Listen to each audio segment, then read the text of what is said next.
করতে না চাওয়ায় এইভাবেই মার্কিন মেরিন সার্জেন্টকে টেনে হিচড়ে কক্ষের বাইরে নিয়ে যাওয়া হচ্ছে।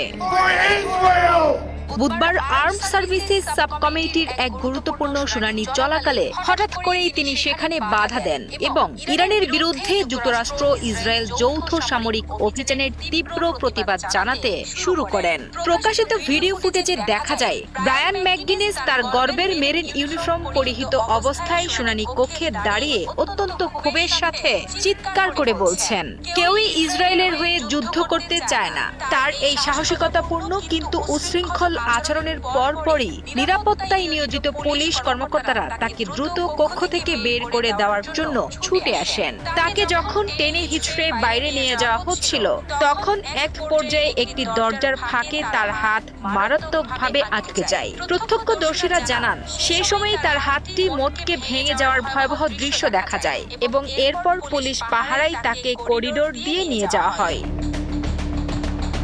সেখানে উপস্থিত এক সাংবাদিক তাকে সরাসরি প্রশ্ন করেন যে আমেরিকান সৈন্যরা আদৌ ইরানে গিয়ে যুদ্ধ করতে চায় কিনা। এর উত্তরে ম্যাকগিনেস অত্যন্ত দৃঢ় কণ্ঠে জবাব দেন, তারা কেউই তাদের ছেলে ও মেয়েদেরকে ইরানের মাটিতে যুদ্ধ করার জন্য পাঠাতে চায় না।